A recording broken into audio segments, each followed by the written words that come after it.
The Open Boat by Stephen Crane. Part 6. If I am going to be drowned, if I am going to be drowned, if I am going to be drowned, why in the name of the 7 mad gods who rule the sea was I allowed to come thus far and contemplate sand and trees? During this dismal night it may be remarked that a man would conclude that it was really the intention of the 7 mad gods to drown him, despite the abominable injustice of it. For it was certainly an abominable injustice to drown a man who had worked so hard, so hard. The man felt it would be a crime most unnatural. Other people had drowned at sea since galleys swarmed with painted sails, but still, when it occurs to a man that nature does not regard him as important, and that she feels she would not maim the universe by disposing of him, he at first wishes to throw bricks at the temple, and he hates deeply the fact that there are no bricks and no temples. Any visible expression of nature would surely be pelted with his jeers. Then, if there be no tangible thing to hoot, he feels, perhaps, the desire to confront a personification and indulge in pleas, bowed to one knee, and with hands supplicant, saying, "Yes, but I love myself." A high cold star on a winter's night is the word he feels that she says to him. Thereafter he knows the pathos of his situation. The men in the dinghy had not discussed these matters, but each had, no doubt, reflected upon them in silence and according to his mind. There was seldom any expression upon their faces save the general one of complete weariness. Speech was devoted to the business of the boat. To chime the notes of his emotion, a verse mysteriously entered the correspondent's head. He had even forgotten that he had forgotten this verse, but it suddenly was in his mind. A soldier of the Legion lay dying in Algiers.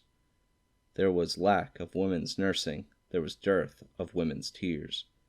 But a comrade stood beside him, and he took that comrade's hand, and he said, "I never more shall see my own, my native land." In his childhood, the correspondent had been made acquainted with the fact that a soldier of the Legion lay dying in Algiers, but he had never regarded the fact as important.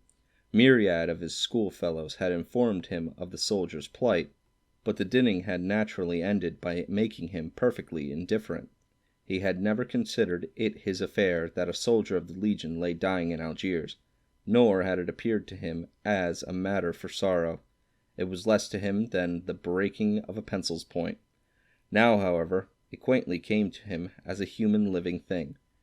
It was no longer merely a picture of a few throes in the breast of a poet, meanwhile drinking tea and warming his feet at the grate.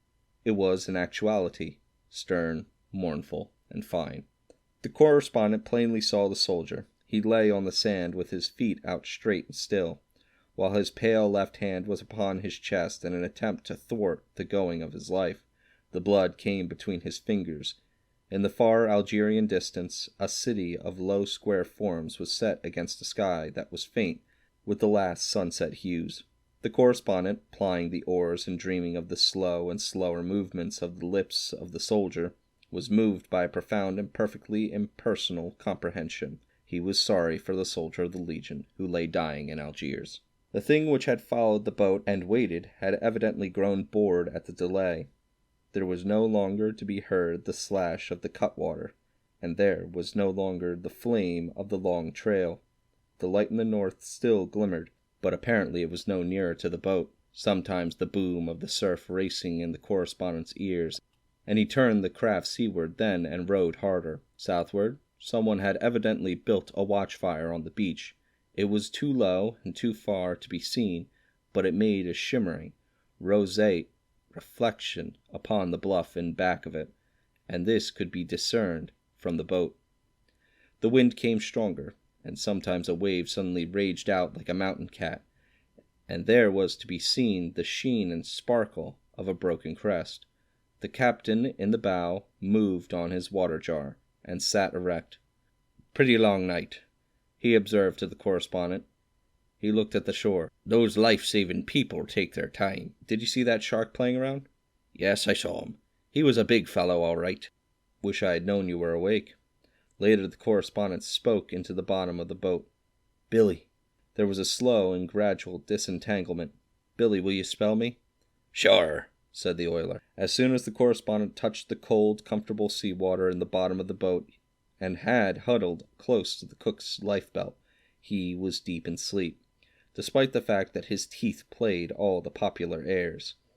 This sleep was so good to him that it was but a moment before he heard a voice call his name in a tone that demonstrated the last stages of exhaustion. "Will you spell me?" "Sure, Billy." The light in the north had mysteriously vanished, but the correspondent took his course from the wide-awake captain. Later in the night they took the boat farther out to sea, and the captain directed the cook to take one oar at the stern and keep the boat facing the seas. He was to call out if he should hear the thunder of the surf. This plan enabled the oiler and the correspondent to get respite together. "We'll give those boys a chance to get into shape again," said the captain. They curled down, and after a few preliminary chatterings and trembles, slept once more the dead sleep. Neither knew they had bequeathed to the cook the company of another shark, or perhaps the same shark. As the boat caroused on the waves, spray occasionally bumped over the side and gave them a fresh soaking, but this had no power to break their repose. The ominous slash of the wind in the water affected them as it would have affected mummies. "Boys," said the cook, with the notes of every reluctance in his voice, "she's drifted in pretty close. I guess one of you had better take her to sea again." The correspondent, aroused, heard the crash of the toppled crests. As he was rowing, the captain gave him some whiskey and water, and this steadied the chills out of him. "If I ever get ashore and anybody shows me even a photograph of an oar—" At last there was a short conversation. Billy, will you spell me?" "Sure," said the oiler.